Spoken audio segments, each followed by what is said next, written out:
One thing I wanted to show, I know we're getting short on time, but I wanted to just show the rest of the Nativity. Let's see if it shows up here on the table. So here's the pieces. These are the standard pieces that we get here. Is that showing up okay? Yeah. Mm-hmm. Okay.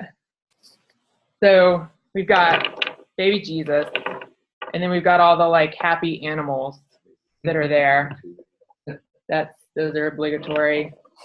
And then you've got the angel that brings the good, sort of the significance. You've got Mary and Joseph. Here's the shepherds. So here's our new religious leadership there. And then these come in every set. They're actually only in Matthew, the three kings. And so I'm going to take them out of our Luke story. So here's what we have for Luke. But it strikes me that what's missing here is something that Luke actually thought was really important, and that's Caesar Augustus.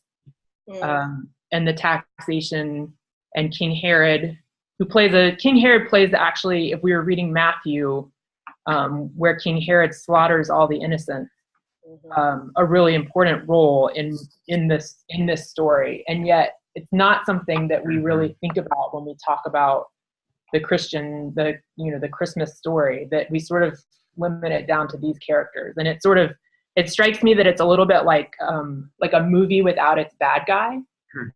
I always think of that. I don't know if anybody ever watched Friends a long time ago, but there was that character Phoebe, and she has this realization that her whole life her mom had been turning off movies before the sad part happened.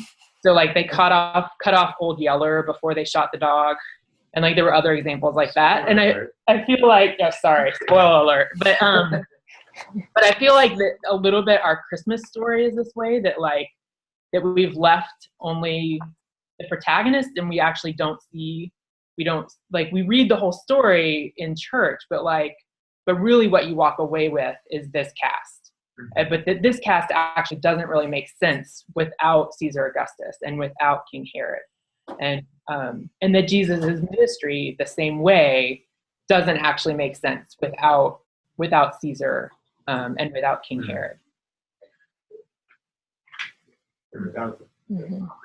And with the manger being cute, and the shepherd is just sort of tending their flock, and like not showing the real agency that shepherds are able to play.